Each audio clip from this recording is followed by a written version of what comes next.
So today I'm going to tell you a little bit more about this second correlator, and in particular, I'm going to try to emphasize how important Daniele's question is, because we can produce some infinite families of real analytic modular invariant functions from physics with some nice properties. It would be really nice to see whether there is some more intrinsic way of defining them in terms of elements of some nice vector space. That we don't know. So this second correlator, I'm not going to rewrite the whole matrix model, but it's again a particular combination of derivatives from that finite dimensional integral I gave you last time.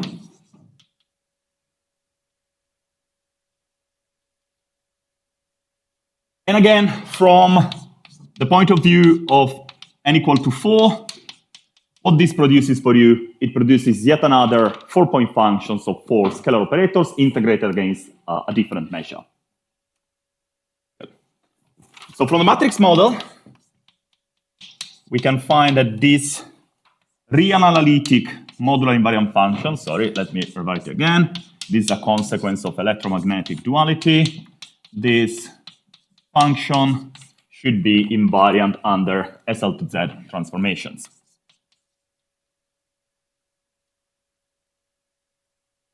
And in this case, if you do, let's say, a Fourier decomposition, all of the Fourier modes are going to be there.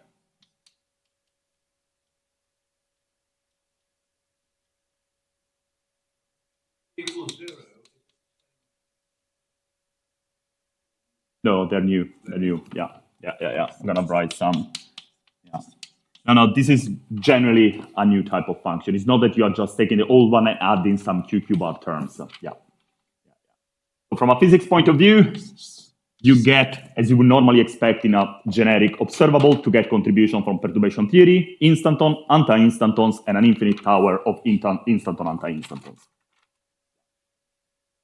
In this case, really, this coefficient, A tilde, and P are different from 0 for every pair of integers. Exactly the same yesterday. Thank you, David. Yeah, very good. And just to give you an example, from n equal to 2 is not much more complicated than the exercise I said yesterday. You just need to take 4 derivatives of this Barnes G function, but you can still do it. And what you're going to find is something of this type. You're going to find an asymptotic expansion at the cusp. Okay, I wrote all of the coefficients, but in terms of time, I'm not going to write them out. I have them in here. I'm just going to write them as rational. You're going to find an infinite sum of some rationals times odd zetas.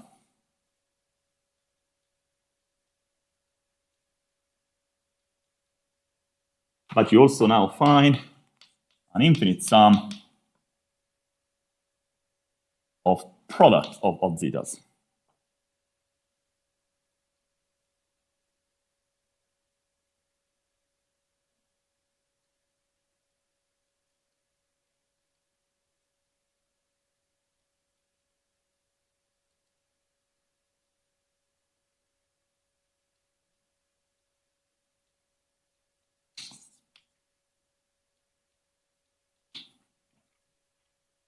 You get some single zeta terms and some product of odd zeta terms.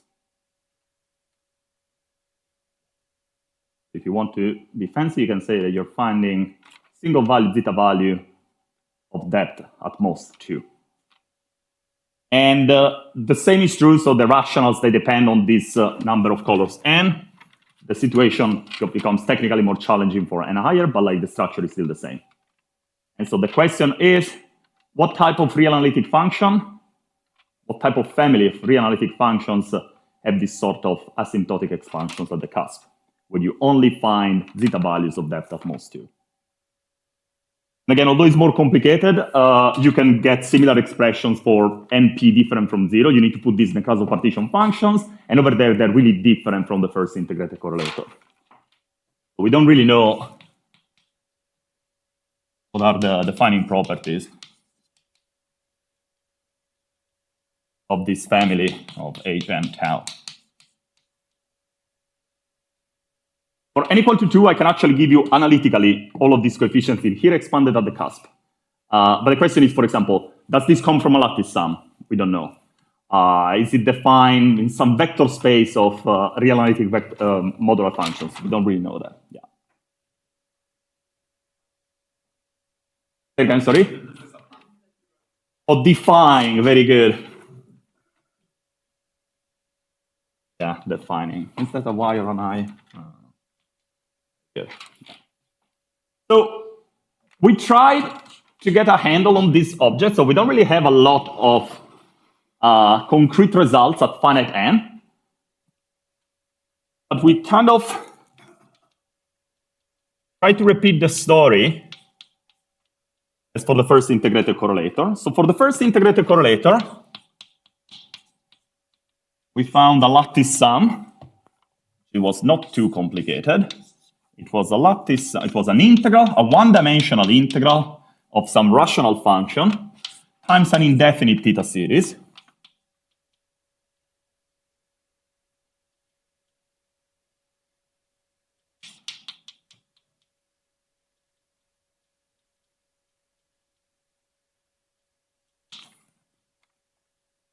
Which we could have expanded. Again, this expansion in here is really a reformulation of the spectral decomposition I talked about yesterday. But formally, it looked like an expansion in integer index Eisenstein series. Well, again, let me remind you that these Eisenstein series, you can define them. I'm going to be using a slightly different normalization.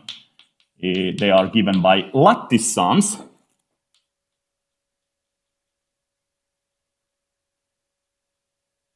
Where the lattice momenta, let me call it, is simply an element of z plus tau z minus the origin. And since we only had this Eisenstein series, this meant, as a consequence, that the coefficient A00 had only an expansion containing single odd zeta values.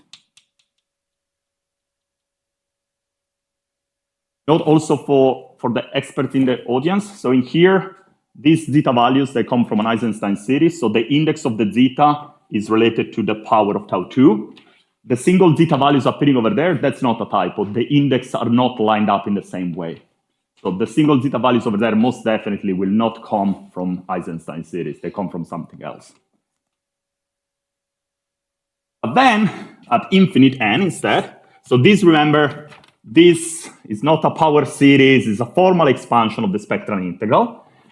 But it was very suggestive because there was this sort of transition between finite n and infinite n. So if one performs an asymptotic expansion at large n, we find a power series in n whose coefficients were given again by reanalytic Eisenstein series with half integer index.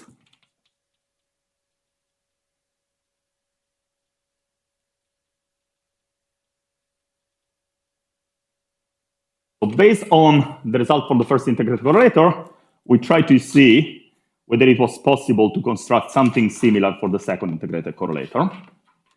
The first thing to do, in here we only have Eisenstein series, which meant that the asymptotic expansion of the cusp contained at most 1 zeta values, and actually exactly 1 zeta value. Over there, we want something that is going to produce 2 zeta values. So mimicking this sort of formal object, one thing that we thought might have worked is, again, so this should be coming from some spectral decomposition, which I really don't know what it is, but we try to write it as an infinite sums of nice objects similar to the Eisenstein series, which are now going to produce at most depth 2 single valued zeta values. So let me write it and then comment. So there's going to be some coefficients times what they're called CABC of tau. So the CABC of tau are a sort of depth 2 version of this real analytic integer Eisenstein series. And these objects in here are called two-loop modular graph functions. I'm not sure, has there been some talks last week about MGF or next week? Very good, perfect. Excellent. So these MGF, you can think of them as being Feynman integrals for a scalar field on the torus. These are two-loop Feynman integrals, so let me write them out.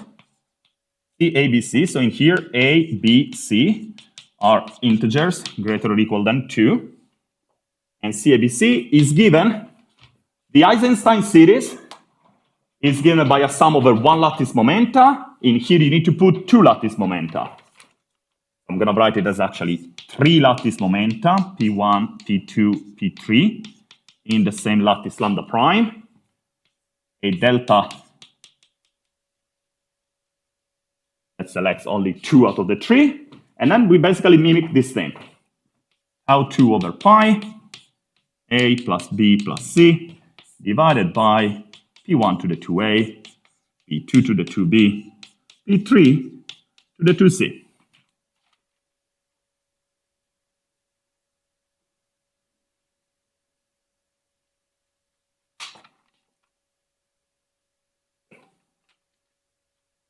So this object in here appeared in the context of the low energy expansion of genus 1 string amplitudes, but they form vector space. It's actually just the tip of the iceberg of an infinite dimensional vector space, which is very much related to Francis' theory of equivariant iterated integrals of holomorphic Eisenstein series. But the key point is that these objects, one by one, when you expand about the cusp, they have a structure similar to this one. So they're going to produce at most depth 2 single-valued multiple zeta values. So the idea now, rather than writing this infinite sum in here, if you remember, the infinite sum over Eisenstein series was coming from having expanded the integral for small t and having integrated term by term. So this infinite sum over CAB should come from something similar. So a resummed way could be something of this form. So I'm going to put question mark because actually we don't really know if this is correct, but this was some inspired guess. So instead of a one-dimensional integral, we now have a three-dimensional integral. In terms of physics, these are just the Schwinger parameters to write a two-loop integral as the exponential of something, of some function of this variable t, and the theta, indefinite theta series over there becomes a slightly more complicated indefinite theta series. And this indefinite theta series in here, P1, P2, P3 in the lattice, delta of conservation, and the exponential of the Schwinger parameters.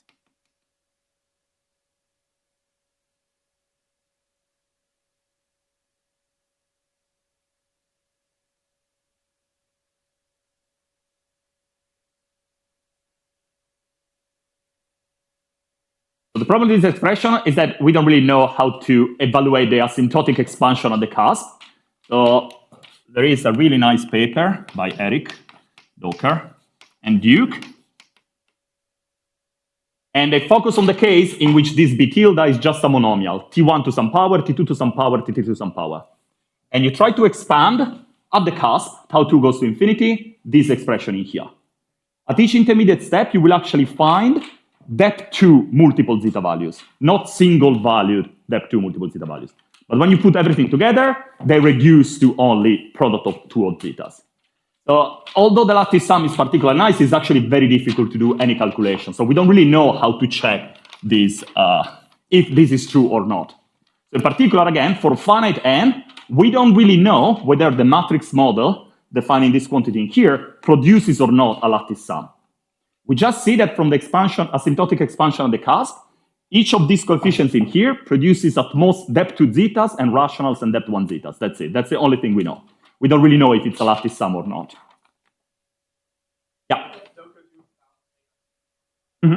Yes, absolutely.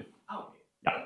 Final result is not zeta 3,5, it's zeta 3 times zeta 5, absolutely, yeah. But if you go back on their paper, which still has some typo, I remember we told Eric that there was some typos over there, but they're very silly. They have a conjectural expression for which the sum of multiple zeta values of depth 2 that they found over there collapses to single-valued multiple zeta values, hence product of all zetas. Yeah. The technical reason is that in here, I don't know if you remember that paper, you do a lot of partial Poisson summations, and these naturally lead to conical sums. And one by one, the conical sum produces a multiple zeta value, not a single value multiple zeta value. Yeah. But then you have various contributions. Magically, they collide together to produce single valued. Yeah.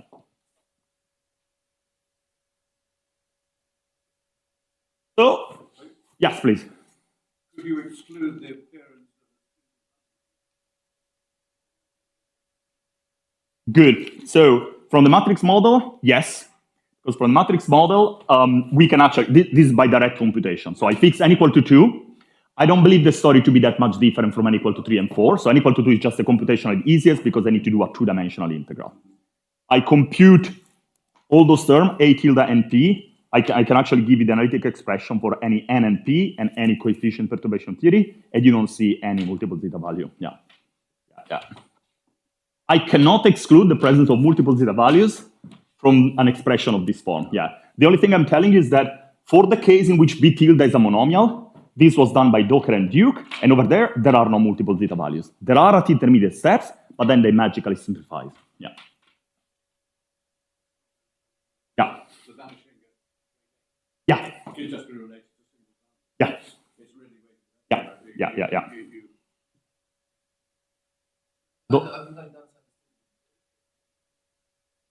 Very good. Yeah, so, okay.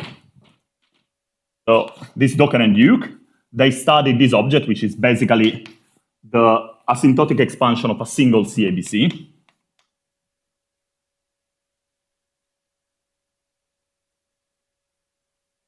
And then this theta. And maybe for convergence, since this is a monomial, just exclude also the origin, whatever, it's not particularly important. So you want to compute the asymptotic expansion at the cusp of this modular invariant function.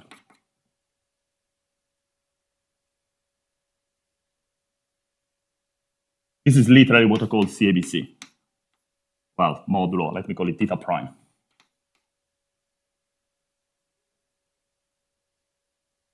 Not these guys in here.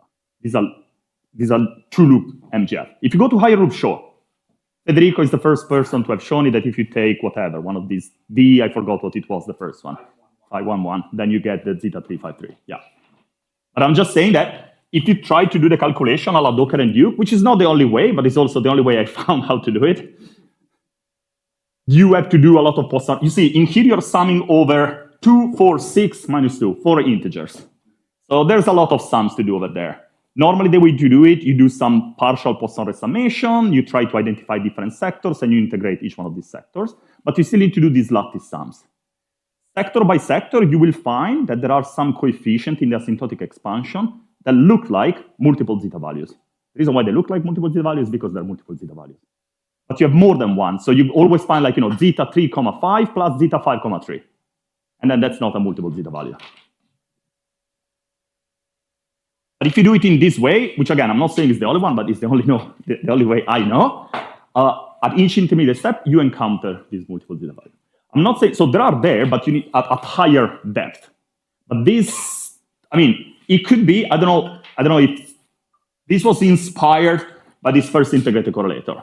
I noticed that for the second integrated correlator, I only get zetas of depth at most 2. Let me try to write an infinite sum of depth 2 objects. Just like in this case, for the first integrated correlator, I was only finding depth 1 zetas. Let me try to write an infinite sum of depth 1 objects. Yeah. It might be that you need a higher depth object, I don't know. Yeah. But what I can tell you, going back to David's question, I can tell you that from the matrix model, whatever you're selecting out of the full correlator does not contain multiple zeta values. Which is another good question, because the correlator itself is going to contain stuff which is beyond the world of multiple zeta values. But somehow when you do this average over the insertion point, you select some very special class of real analytic functions.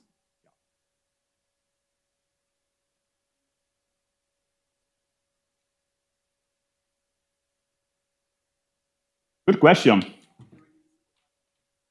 Good question with a very short answer. I don't know. Yeah, I've not done the calculation. Is technically a bit harder, just because the bounce G function, which is effectively what I'm using here to derive these zetas, gets modified when B is not 1, when you're not on the sphere.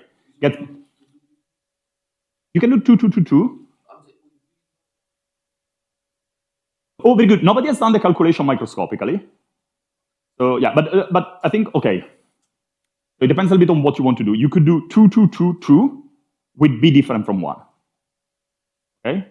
What this corresponds, what does B attaches to? B attaches to the stress energy tensor. It's the deformation of the metric.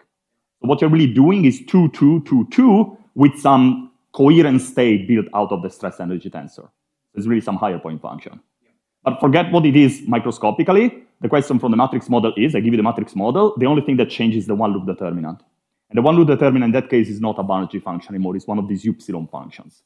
And over there, I think it's doable, I just didn't do it yet. You need to be careful though, if you want to go to m equal to 4, this is actually in a really nice paper by Joe. The point m equal to 0 is the point that gives you n equal to 4 only when b is equal to 1. When you squash the sphere, you need to set another mass, not to 0. You need to set it to some other value to go to the n equal to 4 point. Yeah, it's in one of Joe's paper. Yeah.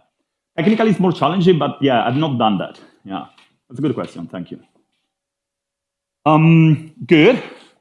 Okay, so what did we try to do? So with Fernando, Aldai, Shai Chester, Michael, and Tonkao, we actually studied this second correlator at large n. So the reason is, again, based on the first integrated correlator, where the story at large n, you introduce a grading. You have a grading in 1 over n, and order by order, you have a finite linear combination of some nice functions. So in this case, use some beautiful story due to Einard, what is called topological recursion. But that's just a technical way, so you can indeed compute the matrix model at large n. And its expansion is an expansion in half integer powers. HI stands for half integer powers in 1 over n. This story is virtually identical to the first integrated correlator. So in here, you only get this real analytic Eisenstein series. Nothing new in here. But then we also get an expansion in integer powers in 1 over n. And the story here is more interesting.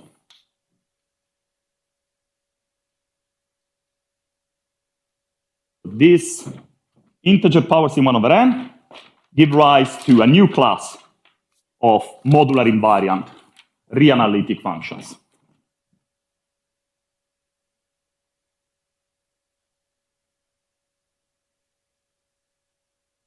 This integer power is an infinite sum, is an asymptotic power series in n, whose coefficients are real analytic functions of tau. And what we found is that this object in here can be expressed as lattice sums.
But infinite n, order by order in the 1 over n expansion, we find that this FL tau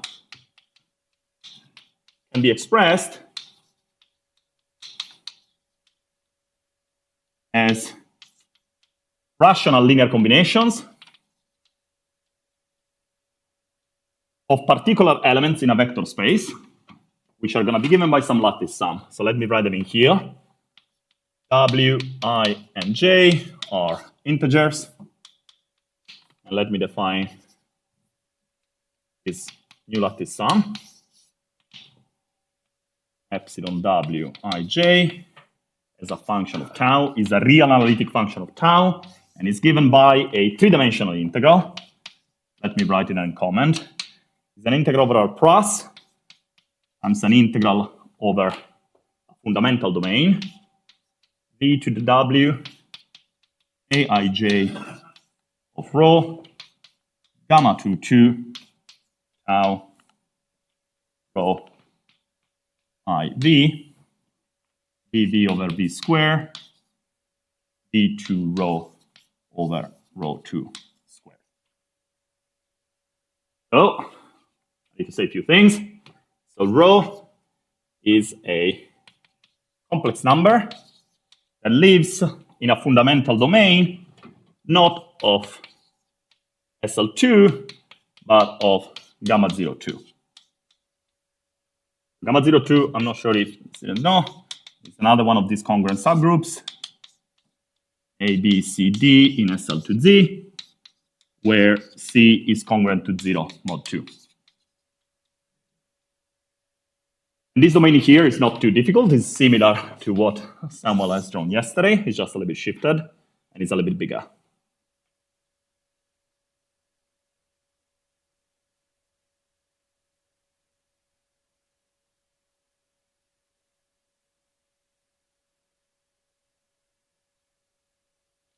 It's actually a threefold covering. You can get it as a threefold covering of the fundamental domain. Good.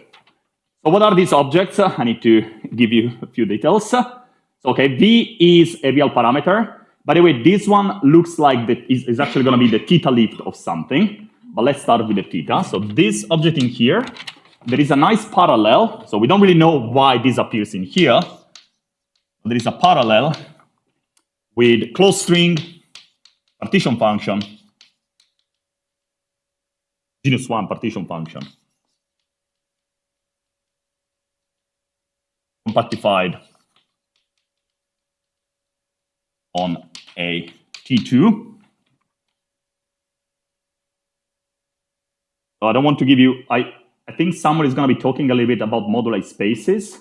So these rho and V are actually parameterized in the moduli space of this compactification. So for the physicist, when you compactify a closed string genus 1 partition function on a T2, you actually have two complex parameters. Rho, that parameterizes the complex structure, and another parameter, nu, which parameterizes the Kähler structure. And nu, I'm going to write it as B plus IV. B is exactly the B that appears over there. But anyway, let me write what this indefinite theta series is. It's a function of three, let's say, upper half plane variables.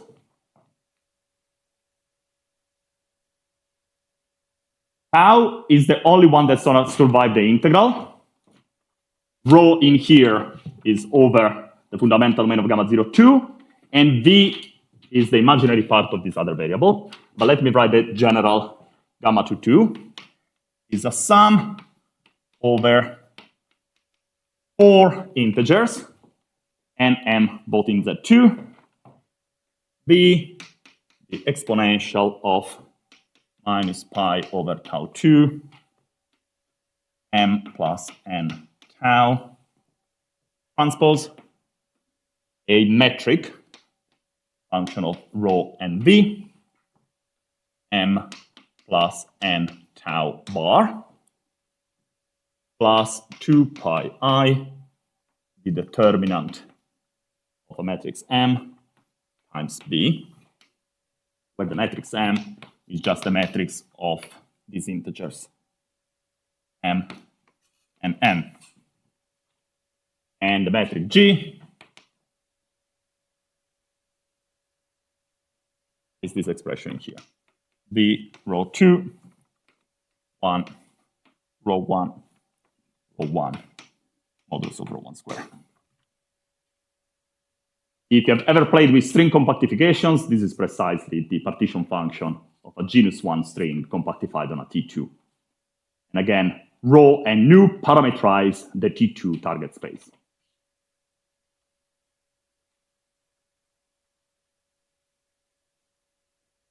I'm not sure, I don't think someone is going to be talking about real analytic indefinite theta series, but this is an example of a theta series, and it's clearly not holomorphic. There is a tau, and there is a tau complex conjugate. However, playing with basically the same tools as for holomorphic theta series, you can prove exercise. Well, okay, gamma to 2 is actually symmetric in the exchange of all of its variable, rho, tau, nu. You can exchange tau with rho and rho with tau. And it's a modular invariant function. Minus 1 over tau, rho nu is equal to gamma to 2 tau rho nu, and gamma to 2 tau plus 1 rho nu is equal to gamma to 2 tau rho nu. Due to the symmetry, of course, the same properties apply for rho. And this can be done using Poisson resummations. First of all, due to these properties in here, these objects, I'm integrating over V and rho. They're just functions of tau, but from there, they are going to be real analytic modular invariant functions of tau.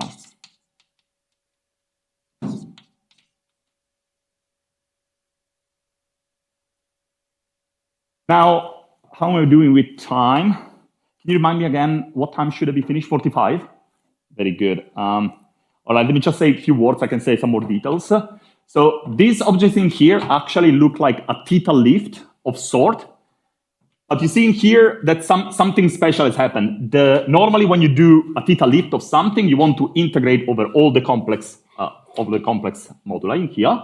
But in this case, we already set B to 0. We're not integrating over B, we have set B to 0. So this one looks more like a distributional type of theta lift, where if you want the part of the integral that is a function of nu is really given as a Poincare series with some distributional Poincare seed. But let me not say anything about that. I can say something more. What I can do, though, this was inspired by this closed string genus 1 amplitude, but actually we can put it in a form that is similar to what I wrote before. There is a change of variable in here that leads this domain of integration is just going to be identical to 3 Schwinger parameters, T1, T2, T3 positive. And so this is actually how then these objects in here are going to be fixed. So shortly, I'm going to tell you that I can anticipate these objects AIJs. They were constructed by Don Zagier in unpublished note, as always. There is a nice story. So Michael Green had a bunch of, they were studying really this sort of compactification of string theory on T2. They were getting a lot of vectors in a vector space. They didn't know which vector space. And then they give this list of vectors, these polynomials to Don, who loves looking at numbers. And he figured out that there were elements of a nice vector space. The nice vector space is basically what are now called modular local polynomials. At the same time, Catherine Brinkman was working on these modular local polynomials. And so there is a note in her paper saying, oh, yeah, by the way, this was also discussed in a published note by Don, pushed by some physicist questions. So the two things were related. So these objects in here, at the end of the day, what they are, you start with some polynomials, which I'm going to construct shortly, and they're going to be some modular forms of sort. Of course, when I say that a polynomial is a modular form, I need to give some more details. But these objects in here are just going to be mass-lifted version to these modular forms. You start with something which has a modular weight, you apply the mass raising operator until it has 0 weight, and then you integrate it over. But before doing that, let me do this change of variables, because it's going to make this integral so much easier. So note, if you perform, so if rho is in the fundamental domain of gamma 0, 2, and v is a positive real number, like in the integral, you can introduce the following change of variable.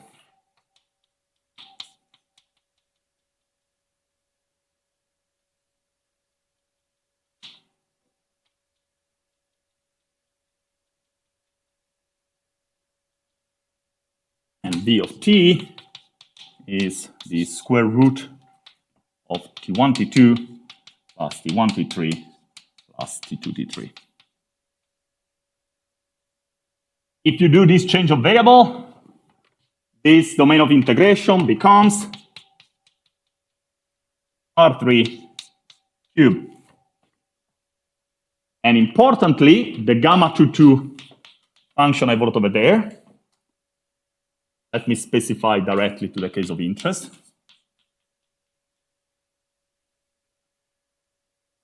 So this new parameter, I take it to be 0 plus I v of t. And this object becomes square root of t1, t2 plus square root of t1, t3 plus square root of t2, t3 times the theta series I wrote before. The one expressed in terms of Schwinger parameters.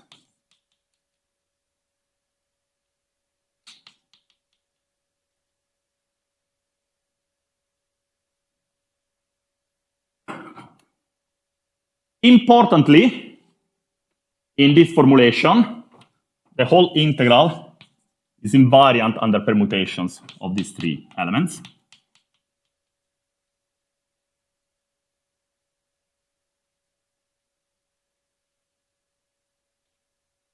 Which, in the rho variable, implies that the integral should be invariant under the following back transformations. Rho goes into rho, no surprise. Rho goes into 1 minus rho inverse. Rho goes into 1 minus rho minus 1.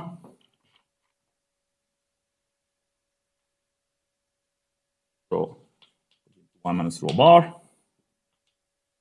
Rho goes into rho bar inverse. And finally, rho 1 minus rho bar inverse. This is the same action of the permutation on T1, T2, T3 translated into the rho variables. By the way, this is the same symmetry group that appeared in this paper that actually Oli was mentioning yesterday by Docker, Green, and Piolin on the Kawasumi-Zhang invariants. They got very similar expressions because they were studying some degeneration limits of genus 2 amplitudes. Then, okay, since I want to say a few things, I'm just going to give you the definition of this object Aij. I'm happy to give you more details on the mathematical structures later on, because I still haven't told you what these objects are. So they're defined by lattice sum, they're a theta lift of something, and they're going to satisfy some important Laplace equation with respect to tau. In particular, they're going to be given by rational linear combinations of a new class of real analytic functions, which are called generalized Eisenstein series.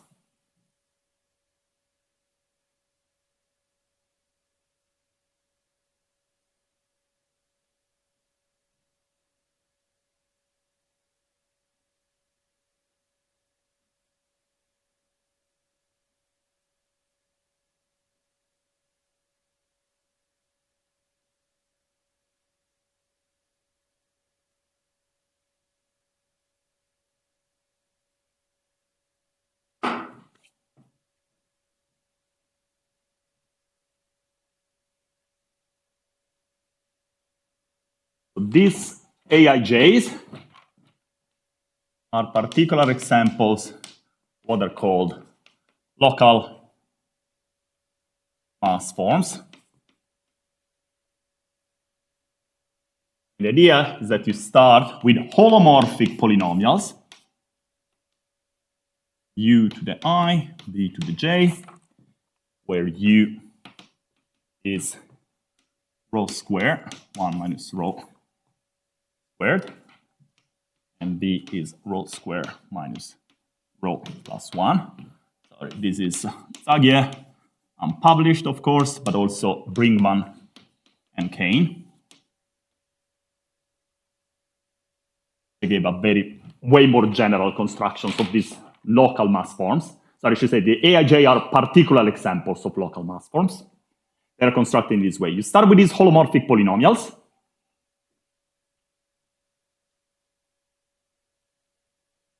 And then you apply the mass raising operator. The rho plus k over rho minus rho bar. That takes a weight k, 0 modular form and sends it into a weight k plus 2, 0 modular form. These objects in here are weight n equal to 3i plus j modular local polynomials. The reason why they're called local polynomials is that clearly polynomials are not modular forms, but what you basically do, you define this polynomial on a fundamental domain of SL2, and then you map them around the upper half plane using these stack transformations, the holomorphic version. The function that you're going to get on the upper half plane is not a polynomial. It's actually going to have discontinuities. But if you restrict yourself to working on the domain I draw in here, these are going to be polynomials. It's just that as function on the upper half plane, they're actually going to have an infinite number of discontinuities. That's the local part. So if you want to do the theta lift of something, you would like to integrate something with weight 0. This mass operator allows you to do that. If this object, sorry, of weight minus n, actually, they have negative weight. This means that by applying enough times the mass raising operator, you're going to end up with something with 0 weight. So these are the AIJs.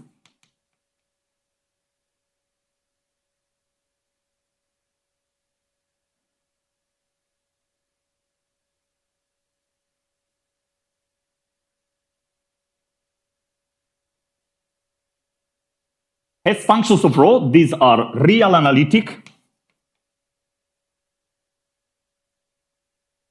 They are polynomials in rho 1, and they are Laurent polynomials in rho 2. But importantly, when you start with a modular form and you apply mass raising and lowering operators, what you're going to end up with are, in general, eigenfunctions of the Laplacian. So these objects in here satisfy the Laplacian, the hyperbolic Laplacian in rho, minus s minus 1 on these functions aij of rho equal 0. Rho in the fundamental domain of gamma 0, 2. Due to the discontinuities I was talking about, if you try to actually move this Laplacian and having act, for example, on the fundamental domain of SL2, this Laplace equation will have some singularity. It's going to produce some delta functions. But, yes, please. It looks like you're differentiating a negative number of times. No, sorry. This is the definition of decay. K appears in here. So you start from this is a. So you start with a modular form minus 2n, and then this adds 2 to 2 until you hit 0. Yeah. Thank you. Yeah. Yes, please.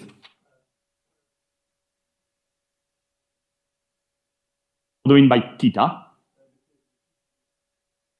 Oh, sorry, very good. That's just nomenclature. So this is a theta function, and I'm integrating this, forget all the variables. So tau is going to be remaining at the end. So what I'm left with is a function of tau.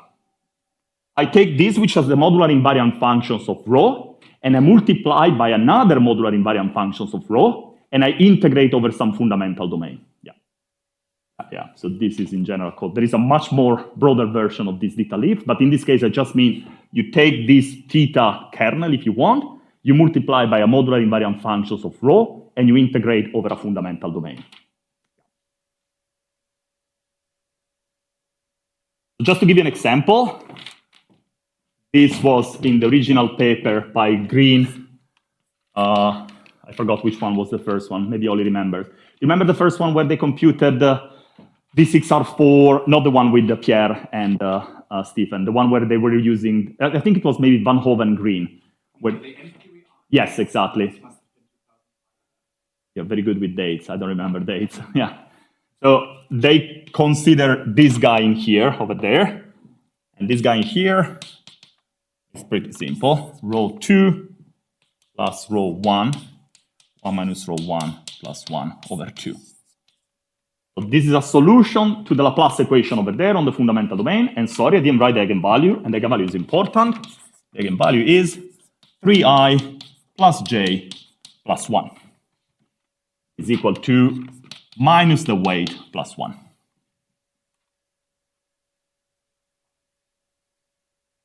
So whatever these objects are, this defines an infinite family of real analytic functions which satisfy some nice Laplace equation. And this is a consequence of precisely the Laplace equation satisfied by the AIJs.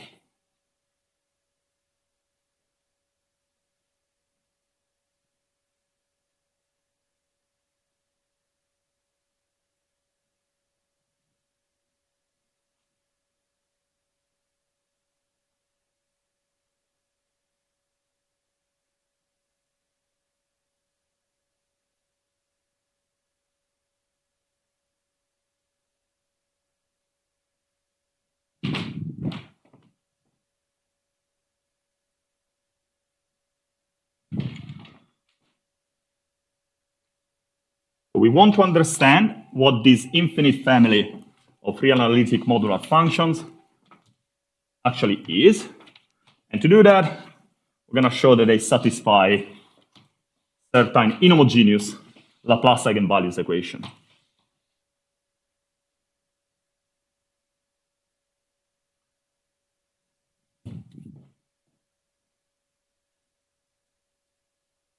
So, at this point, we can act with delta tau minus s minus 1, on that lattice sum over there.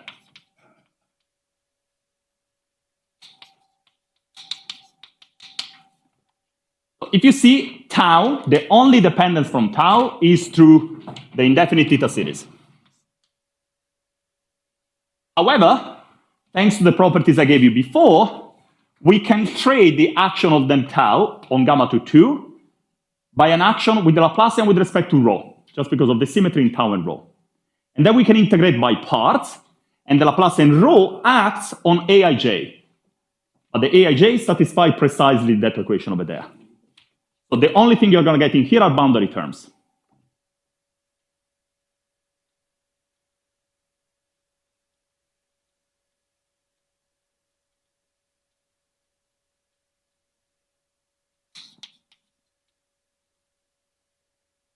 But these boundary terms are not too difficult to compute.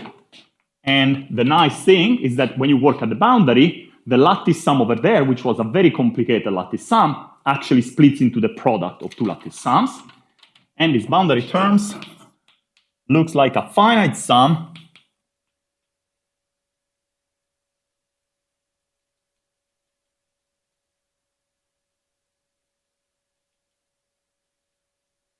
some rational coefficients that I did not write out here explicitly, but is a direct calculation, so you can really get them out explicitly, and the product of two real analytic Eisenstein series.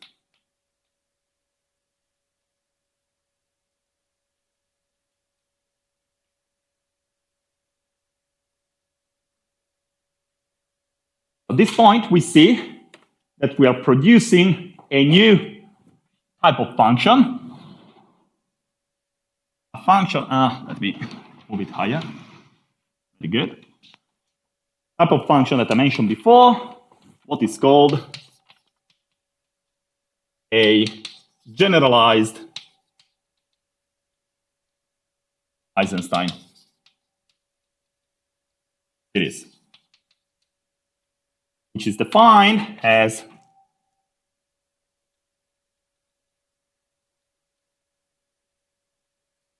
the SL to Z invariant solution to the following problem. Laplacian in tau minus S minus 1, acting on this generalized Eisenstein series, which is going to depend on the eigenvalue, and then two more complex numbers, which specify which source term you're putting.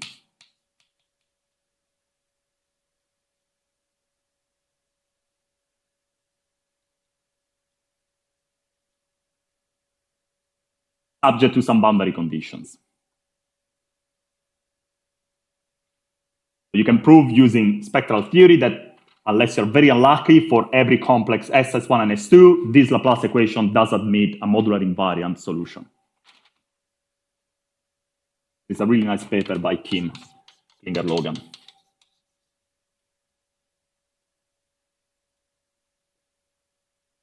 So that Laplace equation over there tells us that these Eij of W are rational linear combinations of generalized Eisenstein series.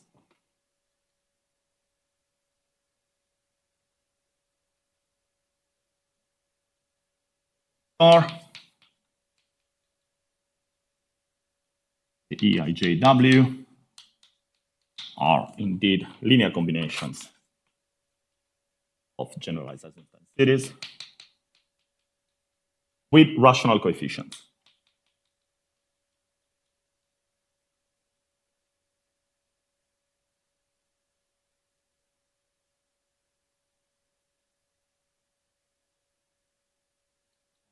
W over 2 R minus W over 2.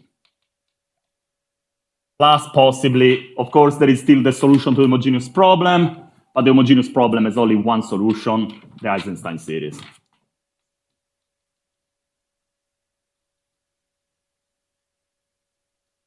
Unless you're very unlucky and you hit some mass cast form. But for the eigenvalues we're going to be caring about, there are not going to be any mass cast forms.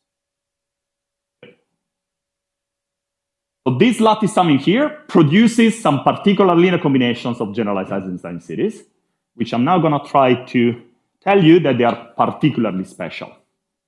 Again, you could work, if you want to work in the world of real analytic object, there is an infinite number of functions. These generalized Eisenstein series are in a certain sense a step harder than the Eisenstein series itself, but string theory is not going to select all of these objects uniquely or on equal footing. It's going to select very special linear combinations. I'm going to try to argue now that in general, you should not expect each generalized Eisenstein series to admit a lattice sum representation, but this linear combination does admit a lattice sum representation, is the integral I gave you over there. And there's also going to be some other interesting number theoretical property of this linear combination compared to each one of these terms singularly. So before I do that, let me make the following note. These are going to be the cases we're interested in. When this number W, which I'm going to be calling the weight, you see here that the sum of the sources is precisely W, so I'm going to call it the weight. If W has the same parity as the eigenvalue, which remember is 3i plus j plus 1, then these two numbers are going to be integers.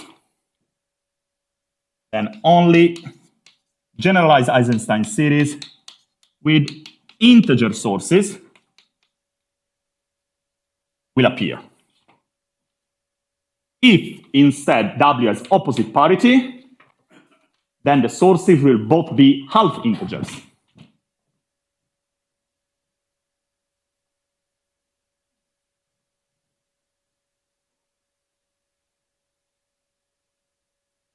These two seems to be the only two cases that string theory cares about.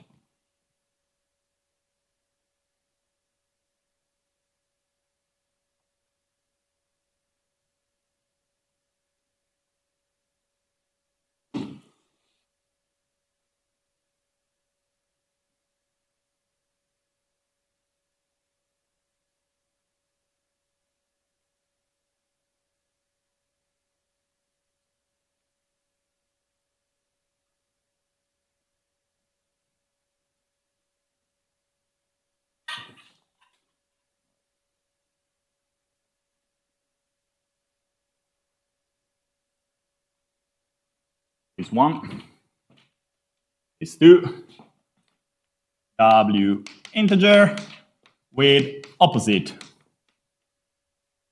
parity respect to the eigenvalue. Then in this EIJW, you're only going to encounter generalized Eisenstein series with S1 and S2 half integers.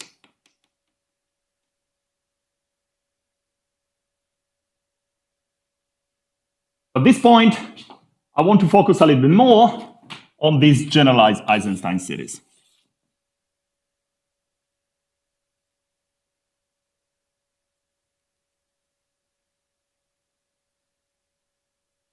And understand what are the properties of the asymptotic expansion at the cusp of this real analytic modular invariant function.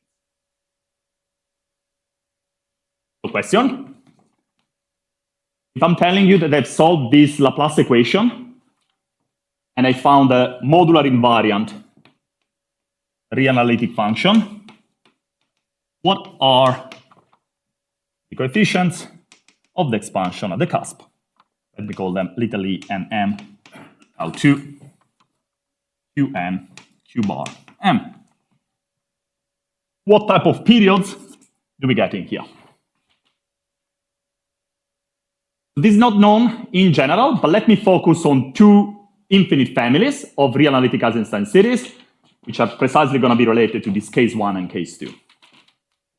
So for reasons coming from physics, I'm going to give them a name. I'm going to call it the MGF family of generalized Eisenstein. And I'm going to be define the infinite family of generalized Eisensteins where S1 and S2 are integers, let's say greater or equal than 2, and the eigenvalue lies in this range. S1 minus S2 plus 2, S1 minus S2 plus 4, S1 plus S2 minus 2. So the reason to choose this particular range of eigenvalues comes from some representation theory. Let me not enter that. The reason why I call them the MGF family is that the CABC lattice sums I gave you before live in the span over the rationals of this MGF family, where A plus B plus C must equal what I call the weight, which is also equal to S1 plus S2. Plus, you need to put Eisenstein series, and sometimes when you're unlucky, you need to put some zeta. Forget about that. So somehow, when you study low energy expansion of genus 1 string amplitudes, you encounter these two loop MGFs. These two loop MGFs live in this family in here. Importantly, not all of these generalized Eisenstein series in the MGF family are going to be CABC. So it's not a one-to-one mapping. This space, the space of generalized Eisenstein series, is larger. And there's going to be some constraints, pretty nice constraint that selects these combinations. Then, for reasons due to Michael, there is another family which is called SMF. Terrible name, S-dual modular functions. I mean, every function which is modular invariant is invariant under S-duality, but whatever. S-duality was really coming from the context of type 2B not expanded at low energy. So the idea is, again, for the people who know what I'm talking about, the coefficients of higher derivative corrections. These were examples of this SMF family. This SMF family, I'm only going to consider generalized Eisenstein series, where now S1 and S2 are half integers, and the eigenvalue lies in the infinite, semi-infinite strip, S1 plus S2 plus 1, S1 plus S2 plus 3, all the way to infinity. Notice these are exactly the case 1 and 2 that I mentioned here. In this case, the indices are integers and they're the same parity as the eigenvalue. In this case, the indices are half integers and have an opposite parity with respect to this W.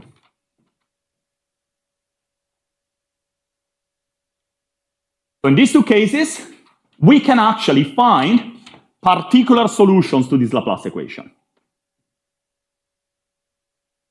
Now, the reason to restrict to these two cases, okay, come from physics. You can find, as I was saying before, for generic complex S1 and S2, you can find a particular solution in here. It's just that in this case, the particular solution looks a little bit nicer. So, right. At this point, we would like to have some information about these coefficients. And the only thing at our disposal is the Laplace equation. So let me keep the Laplace equation.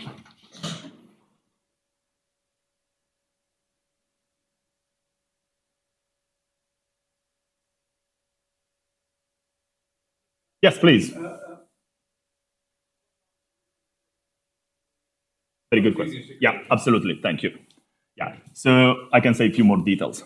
So let's suppose that I found this modular invariant solution. First of all, let me tell you more about the boundary condition. I simply said there is some boundary condition over there, and you can actually fix it.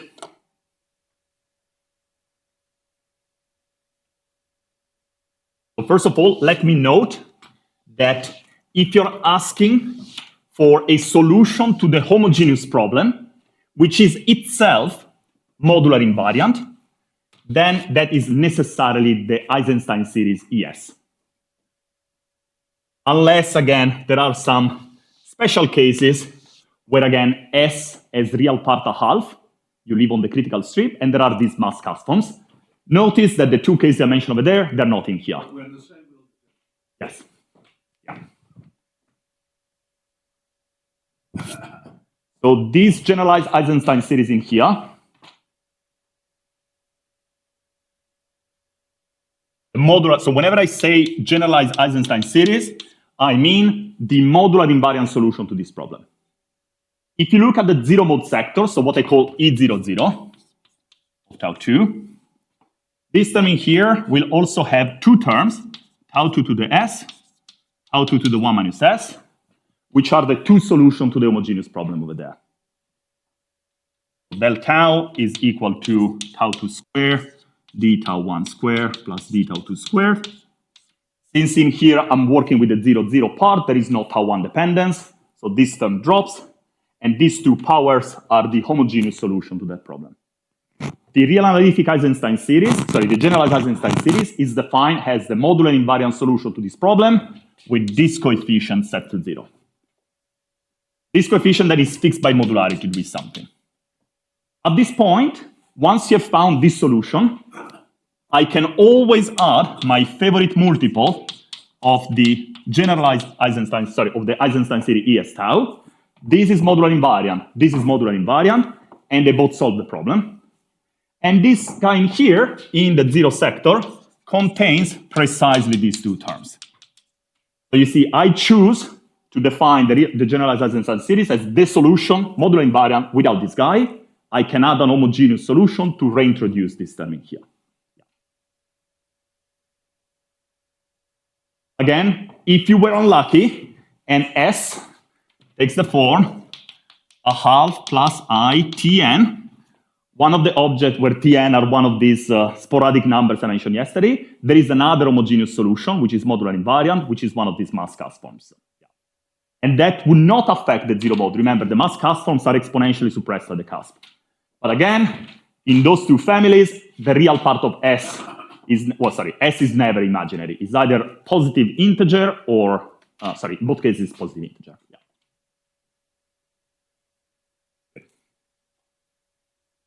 So, in these two infinite families, it is possible to find particular solutions. So, in the MGF family, with Axel and Ollie, we found a particular solution to the Laplace equation. So I'm going to denote it as EP. And this is constructed out of Francis' theory of equivariant iterated integrals of holomorphic Eisenstein series.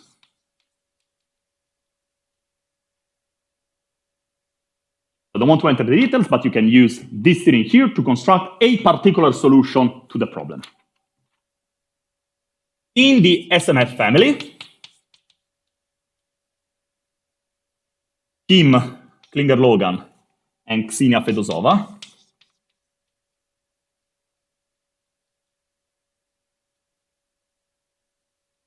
have been able to find particular solutions using some Whittaker type argument.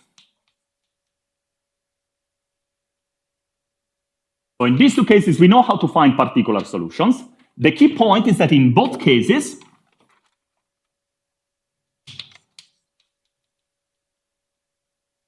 if you take the particular solution and you expand it as a Q series, let me call the new coefficient E tilde and M of tau 2, Q to the N, Q bar to the M. In both cases, these coefficients in here are particularly special. If you look at the asymptotic expansion at the cusp, you only find rationals or zeta values at depth at most 2. Actually, let me not even say, so you don't necessarily find single value zeta values. Let me say that you find at most product of 2 zetas.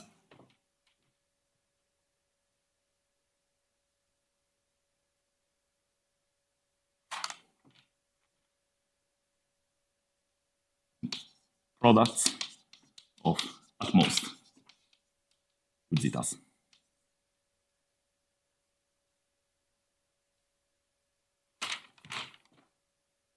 But the key question is, just because you found a solution to the Laplace equation, it does not guarantee that you found the modular invariant solution. And in fact, in many cases, the particular solution found over there is not modular invariant. And the obstruction comes from holomorphic cusp forms.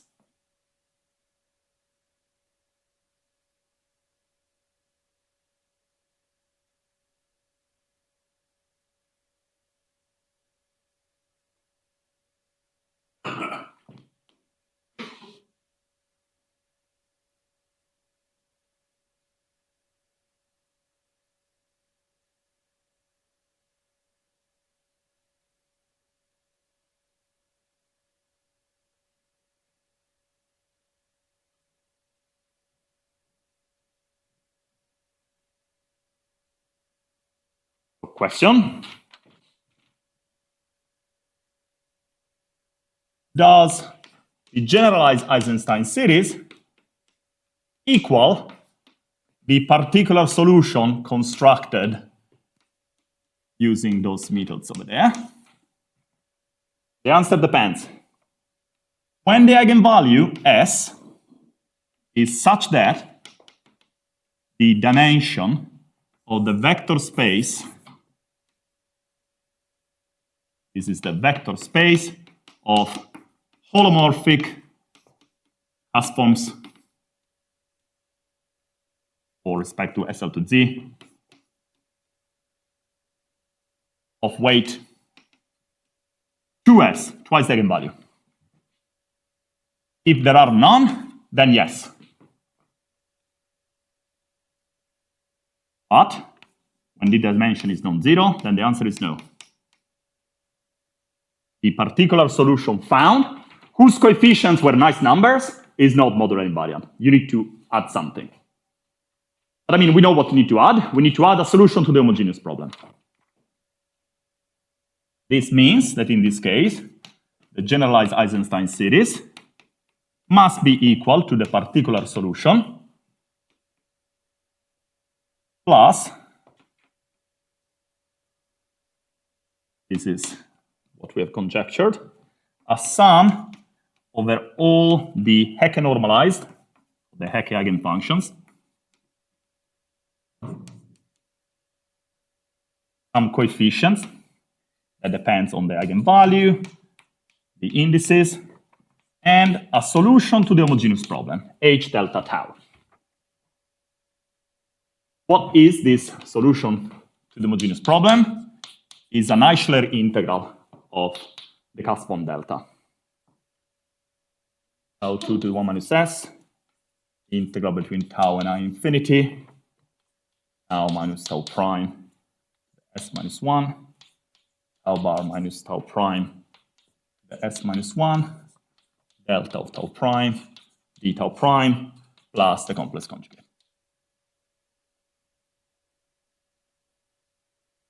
So it's not too difficult to show that this expression in here satisfies the homogeneous problem. These numbers in here, we conjectured that they must take the following form. They are given by some rational that depends on all of these parameters. It's just a bunch of gamma functions times some L values of the holomorphic Caspons.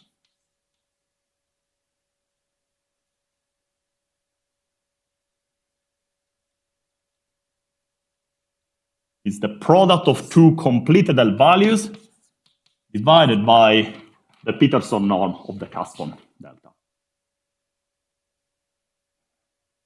So the way we did that, okay, first of all, with Axel and Ollie, we were using this word of Francis. And over there, we have an expression in terms of equivariant iterated Eisenstein integrals, and you just compute by hand if it's modular invariant or not. And you will see that you produce particular type of periods, which are what Francis called multiple modular values. Even if you're taking iterated integrals of Eisenstein series, you can actually, and you will produce in general, L values of Caspons.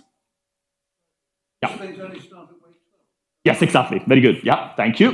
Very good. So the first eigenvalue for which something happens is at s equal to 6. So 2 times 6 is 12. That's the first time you have a Caspon, which is Ramanujan delta.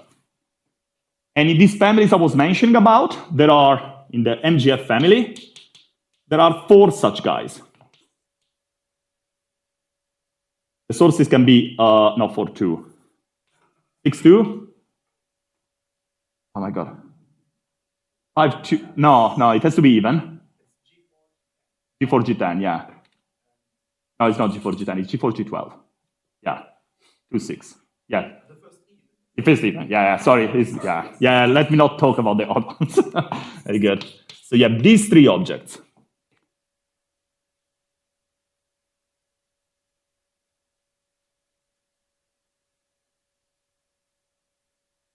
If you go and look at the Fourier mode expansion at the cusp of these 3 objects, each one of them will contain among the Fourier coefficients some terms which are not zeta values, they're not rationals, they're the L values they're actually non-critical L values of Ramanujan delta 12.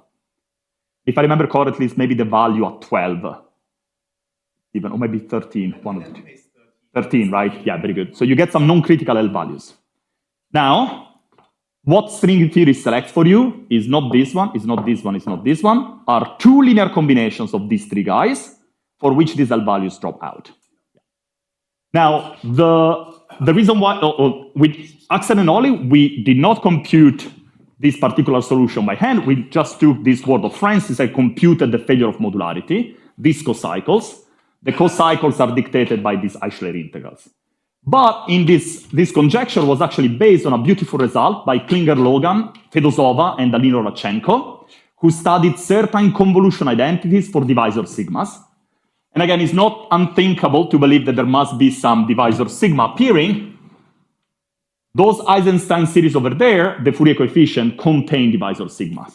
You have 2 Eisenstein series, you're going to get convolutions of divisor sigmas. And Kim, Fedosova, and Radchenko shown that in the case of S1 and S2 half integers, those convolution identity produce L values of this form. There is a recent paper came out earlier this year or at the end of last year, where it seems that this formula in here should really be valid for complex S1 and S2.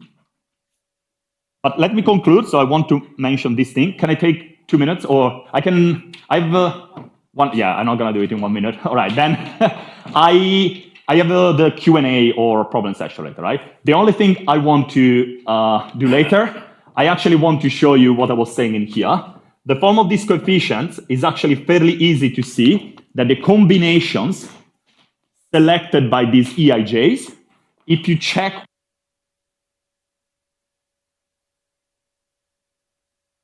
form of these cusp forms, and you can actually show using Manning's relations that this integral vanishes. So the key point is that although one by one, these generalized Eisenstein series contain these garbage numbers, garbage from a physics point of view, the linear combination with rational coefficients that string theory selects, these L values are gone. So again, going back to your very good point of last time, somehow string theory in this infinite dimensional world is selecting something really nice. Not to say that these L values are not nice, but we don't seem to find them in string theory. If you use this bigger world of generalized Eisenstein series, you need to add these L values. But what string theory selects are special linear combinations, which A, are lattice sums. I do not know, I don't believe it is true, but I do not know for general SS1 and S2 whether this object has a lattice sum. But the rational linear combination that string selects have a lattice sum representation, and furthermore, these L values are gone. Very good.